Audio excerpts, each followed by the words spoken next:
I bought a 150-year-old mountain cabin estate at a county auction, the kind of place with hand-cut beams and a porch that sags like a tired smile. The morning I rolled up with a thermos and a pry bar, a white SUV slid sideways into my driveway. A woman with big hair and a bigger attitude jumped out and shouted, "Stop! That's my son's inheritance." I didn't even have the front door open yet. She was already pointing, already accusing, already calling me a thief. Folks around here call her HOA Karen. I learned why in under 5 minutes. If you've ever crossed paths with a pushy HOA or a neighbor who thinks the rules don't apply to them, go ahead, tap that like button, hit subscribe, and tell me in the comments what you would have done in my boots. I'm about to tell you exactly what happened next. My name is Evan Cole. I'm 39, a carpenter by trade, and plain stubborn by nature. After my divorce, I needed something honest to pour myself into. My granddad always said, if your life feels like a busted fence, find a board that matters and start fixing. That old cabin felt like the right board. I found it in the county notices. The estate had no heirs on record. The structure dated back to the 1870s, older than the telephone poles on the road. Stone foundation, cedar siding gone gray, roof looking like a moth-eaten blanket. But the bones, strong. I checked the records twice. I paid the fees. The auction was quiet as a library. Hammer came down. I walked out with a stamped deed and a flutter in my chest that felt a little like hope. The first day, I parked at the gate and took in the view. Pine trees stood like sentries.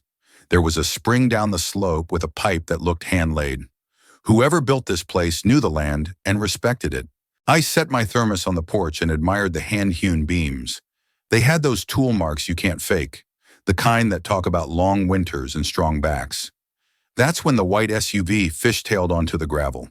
The woman wore bright lipstick and a harder expression. "Stop!" she yelled, and it echoed in the pines. "You can't be here. This belongs to my son, Jared." I took a breath. "Ma'am, I bought it at auction." "Here's the deed." I held up the folder. She didn't look. "You're trespassing," she said. "Get off."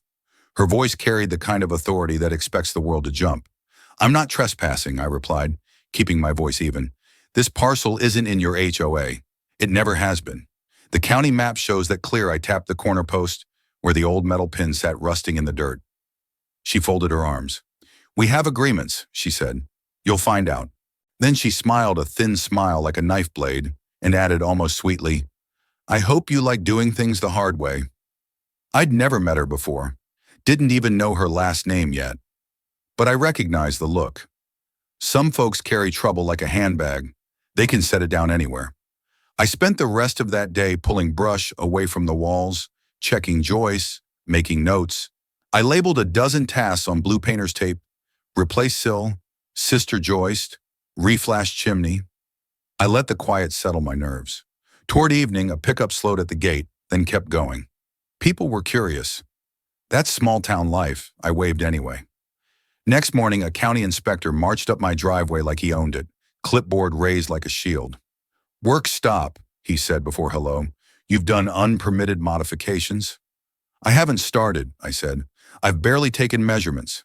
He wrote something down without looking at the cabin. "We got a complaint." "From who?" I didn't have to ask. I could feel the answer like you feel a storm in your knees. HOA Karen. I hadn't even turned a screw, and I already had a problem. That afternoon, my building permits couldn't be found. The lumberyard froze my account, and someone slipped a note under my wiper. "Leave while you can." If you've ever dealt with an office that lost your paperwork, you know the feeling. It starts slow, like a draft under a door, and ends with your kitchen full of snow. I walked into the county building with my stamped receipts, my parcel number, and my patience. The clerk typed, frowned, and told me, "We don't show any active permits for that address." "I filed them last week," I said. "I have copies." "We had a system update," she murmured, as if that explained everything. "You'll need to resubmit." "Resubmit," I repeated. The word tasted like pennies. "Fine." I refilled the forms. I attached copies of everything. I paid the fee again just to end the argument. When I stepped outside, I shook off the anger, the way a dog shakes off creek water. It didn't help. Back at the cabin, I kept working on the outside, clearing deadfall, patching nothing, touching nothing that required a permit. That night, I heard footsteps in the gravel near the tree line. Not deer. Heel to toe, heel to toe. Someone was photographing the house. My neck prickled. When I stepped off the porch and called out, the figures slipped back into the dark. Morning brought me a letter, a notice of assessment from a homeowners association I wasn't part of. Cedar Ridge Preserve HOA, it read across the top in thick, proud letters. A special fee for community preservation, kind of $400 due immediately, with a warning about liens. Now, I'm not a lawyer, but I can read a plat map and a deed. The cabin parcel sat like an island, carved out long before the HOA existed. I drove to a little office above the hardware store and met Ava Montoya, a property attorney known for being polite until it was time not to be. She had dark eyes that missed nothing and a way of pinning facts down like quilt squares. Ava read the deed, straightened the pages, and said, "You're not under that HOA, not by a mile. The parcel predates their formation. In fact, whoever owned this place before you was probably billed illegally for years." "That explains the tone," I muttered. Ava leaned in. "Document everything. Dates, times, names. Don't engage more than you must. If they touch your property or interfere with utilities, we escalate." I did what she said. I set up motion cameras. I saved emails. I recorded phone calls where legal. I learned how to keep my voice calm on purpose. It didn't stop the little things. Packages went missing or were returned to sender. The lumberyard paused my account for verification. A friendly neighbor who'd waved the first day now turned his face away at the gas pump. I could feel the pressure building like a kettle left on high. A week later, I walked into a public HOA meeting out of pure stubbornness. A sign out front said, "Emergency session, community blight." Inside, there was a slide of my cabin on the screen, the worst possible angle under the worst possible light, with the caption, "Property value threat." Folks murmured. Some shook their heads. It's easy to judge a house by one photo, the same way it's easy to judge a person by one bad story.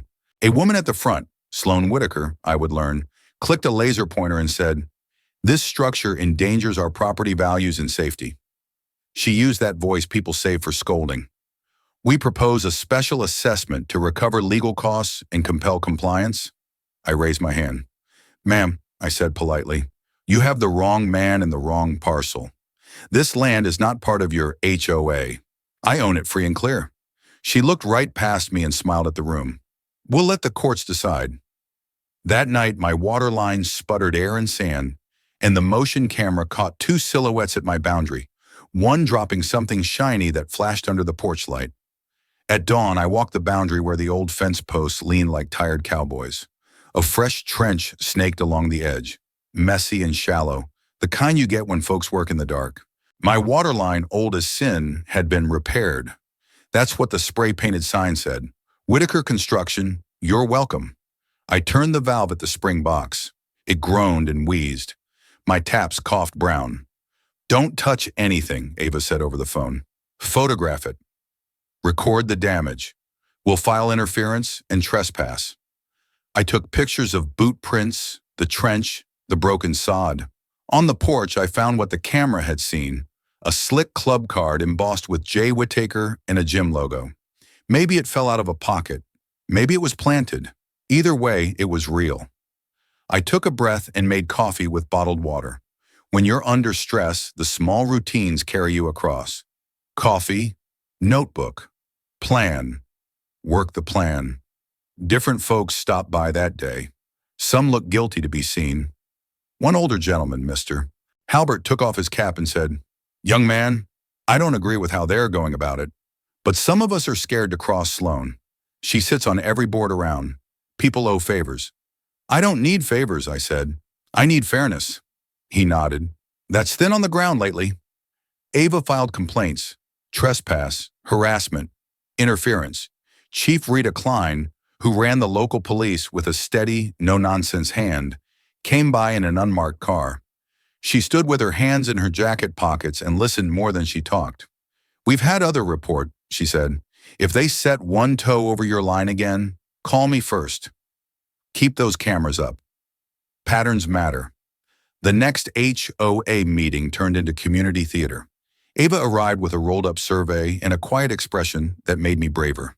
When Sloan tried to spin her slideshow again, Ava asked for the microphone and kept it simple. This parcel, she said, unrolling the map and tapping the age-stained lines, was never annexed. Not in 1989, not in 1996, not ever. Billing it for HOA fees is illegal. The room changed. Not everyone, but enough. People like proof. People like boundaries that mean something. Sloane's smile got tight. She tried to joke it off, but jokes fall flat when facts land hard. After the meeting, two men in dark hoodies stood by my truck. "You should sell to Jared," one said, like he was offering weather advice. "He'll make it right with the neighborhood." "I already own it," I said. "Then maybe don't own it so loud," he said, and they walked off laughing. That evening, I went back to the cabin and set another camera facing the spring. I checked the logs. Motion at 11:12 p.m. Two figures moving low. They didn't touch the house, they circled the workshop. My stomach sank. The workshop was where I kept my tools and my granddad's old tackle box, the one I carried like a charm. I stood at the door and smelled something sharp in the air. Gasoline. At 2 a.m., the wind swung around and carried a stronger wave of fumes. The camera caught a hand with a soaked rag moving toward the workshop door. The siren woke the valley. The cameras did their job, sent a silent alert to my phone when the lights spiked. I grabbed the hose, then remembered the water line was half dead. I ran for the spring box, twisted the valve anyway, and begged the pipes like they were stubborn mules. Water burped out, weak but enough to wet the sill and the ground. The workshop wall was dark with fuel. A spark would have taken it all. The tools, the plans, my second chance. Chief Klein arrived with 2 cruisers and a volunteer engine. The firefighters rolled out hose with practiced hands, wetting the walls, the ground, the gravel. They were calm, which calmed me. "Let's see the footage," Klein said. We watched the screen together. 2 figures. One looked back. The brim of the cap flashed. When she paused the video, the face was plain as a portrait. "Is that who I think it is?" I asked. Klein nodded. "Looks like Jared Whitaker." I felt a mixture of relief and dread. Relief that the shadow had a name. Dread because names come with families, lawyers, and long fights. The state lab pulled prints from the gas can. They matched a gym record. The case, as Klein put it, was not subtle. They picked Jared up in the morning. Sloan showed up at the station, chin raised like a queen. She glared at me in the lot and said, "You are tearing this community apart." "No, ma'am," I replied. "I'm just trying to fix a house. There's a particular cruelty in being blamed for other people's choices. It makes you doubt yourself." That's the trick. I wrote it down so I wouldn't forget. Don't confuse their noise with your compass. Klein filed charges: attempted arson, harassment, conspiracy. A judge put a 500-yard restraining order on Jared and anyone acting on his behalf. For 2 days, the air felt clean. I framed a door. I rehung a window. Sunlight came through the wavy old glass and drew bright shapes on the floor. Then a man in a suit pulled up. Grant Whitaker, Sloan's husband. He carried a leather briefcase like it was a fishing creel full of trout. "Mr. Cole," he said, friendly as pie, "we got off to a bad start. Let me make this right." He opened the case and turned it toward me. $200,000, cash. You walk away today. I looked at the money. I thought about the roof leaks, the sleepless nights, the endless paper. $200,000 was loud. "Why?" I asked. "Why pay 4 times what I paid?" He smiled with only half his mouth. "My boy wants it. You understand? I understand pressure," I said, "but I don't understand crimes disguised as offers." His smile vanished like a light switched off. "Be careful," he said softly, not threatening, just cold. "You're making enemies you don't need." They left the case open so I could smell the money when they drove away. I closed the lid and called Klein and Ava. "Record everything," Ava said again. "Turn down the offer. Tell them in writing. Keep every word I wrote the letter with simple sentences. Number. Not interested. Please don't contact me." That night, my ex-wife, Mara, called from Phoenix, upset. "Somebody told my boss you forged paperwork," she said. "They said they were reopening our divorce." "Evan, what did you do?" Ice water down my back. "I didn't do anything," I said. "I'm being harassed." "By who?" she asked. I told her the names. It hurt to rope her into it, but lies grow in the dark. She believed me. "I've kept records too, you know," she said, with a little fire I remembered well. "Tell your lawyer." "I'll send whatever helps." The county posted an emergency town hall for Thursday night. Subject: historic parcel, public safety, and community rights. The Whitakers would bring lawyers. Ava told me to bring the truth. Thursday came with a sliver of frost. I put on my good shirt and walked the cabin one more time, steadying myself by touching the brass doorknob, the old banister, the hand-cut pegs in the rafters. That's when my pry bar pinged against something inside the east wall. The sound was wrong, hollow. I pulled back a loose stone and found a leather packet tucked into a cavity, dry as tinder, tied with rawhide that crumbled under my thumb. Inside were papers browned with age and a hand-drawn map. The top page bore a seal I recognized from history books. Homestead Patent, 1891. The name on it made my throat close for a second. Abel Cole, my great-great-grandfather. I didn't know the cabin was tied to my family at all. I thought fate had been big when it gave me this place. Turns out fate had been exact. I drove to town slow, careful, palms sweating on the wheel. Ava's eyes widened when she saw the seal. She called a historian she trusted, Dr. Lila Pierce from the State Historical Society.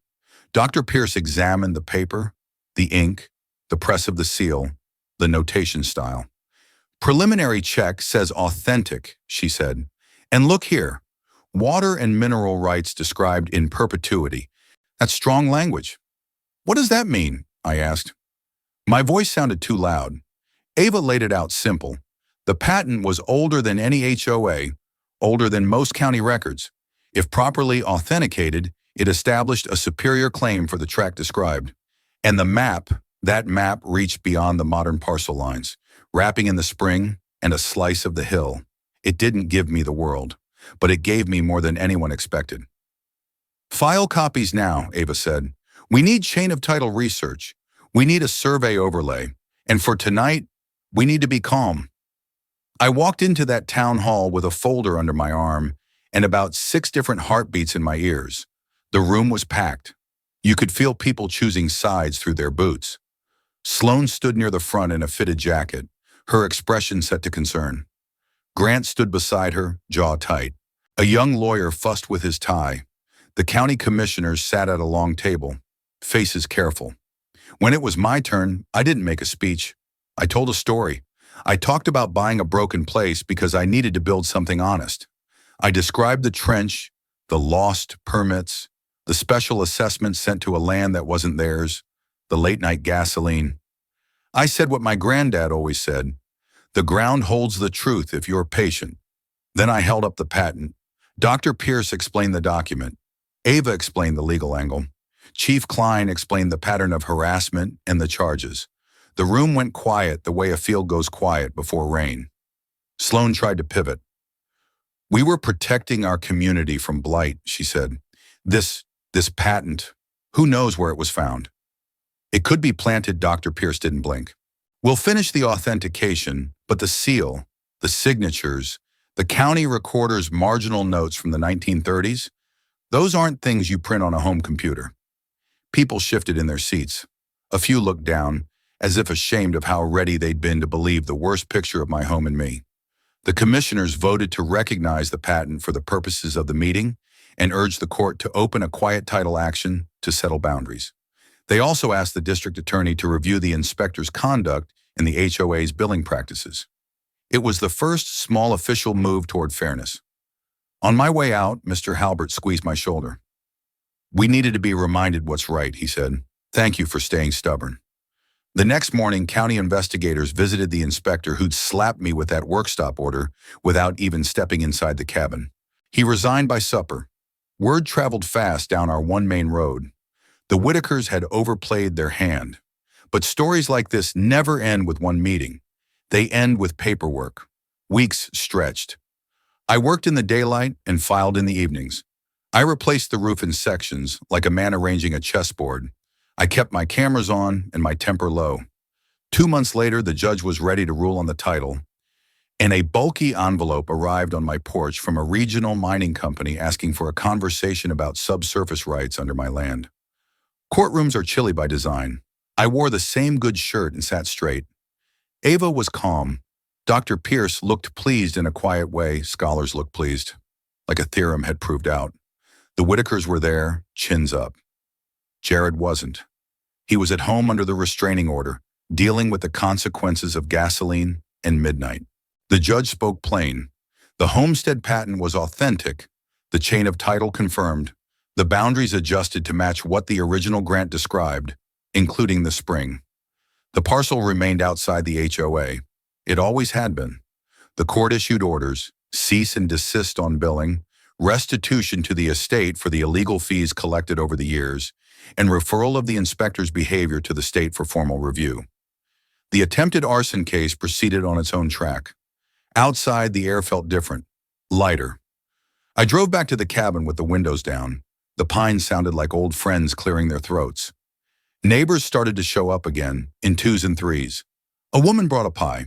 A retired electrician, Tommy, offered to help rewire the kitchen for free because, as he put it, a line drawn honest helps every house on the road. Shiri? We started something small but real. A Saturday crew that scraped paint, reset stones, and shared sandwiches under the porch eaves. Chief Klein stopped by on a Sunday and leaned on the porch rail. "You did good," she said. "You kept your head when they tried to take it." "I had help," I said, "and I had proof." She nodded. That's the magic mix. The cabin came back to life slow and steady.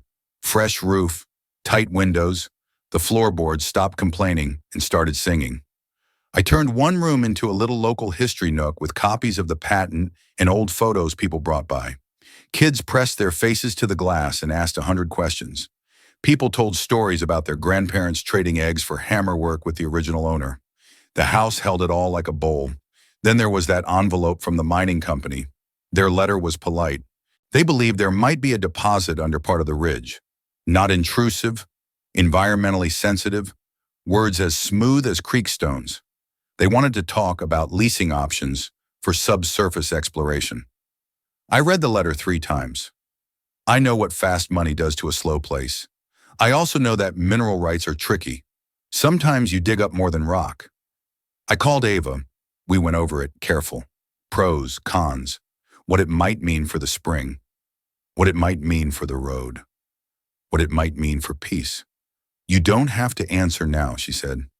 "You can choose stillness." I sat on the porch that evening with the letter in my hand and watched the sunlight slide up the hill.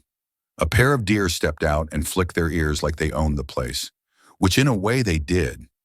Owning land isn't really owning, it's caretaking. My great-great-grandfather must have known that when he signed the patent with hands stained by work. Sloan drove by once after the ruling. She didn't stop. She didn't wave. Her face looked smaller somehow, like the world had snapped into focus and she was considering what that meant. Power is heavy to carry and heavier to set down. Weeks later, the town asked if I'd host a Heritage Day on the meadow. We invited the school. We grilled hot dogs and told stories. A local singer played songs older than most fences. I stood by the table with the patent copy and watched people read it like scripture. Not because it was gold leaf, but because it represented something we all want. Stability, fairness, a little respect for the long view. That night I found a letter slipped under my door. No return address. The handwriting was sharp, almost careful to a fault. "You didn't have to humiliate us. But you didn't make the first move either." "We did. I hope you take care of that place. Some things should outlast us." I sat with that a while. Maybe it was real. Maybe it was a trick. Maybe it was the first honest thing she'd said to me. You learn not to guess too strong about other people's insides. It's hard enough to know your own. The next morning I turned back to the kitchen cabinets. The smell of sawdust and coffee filled the air. The kettle ticked on the stove like a clock that understands patience. Work is its own answer, most days. As for the mining letter, I gave them a simple reply for now. No thank you. The spring runs clear. The porch is solid.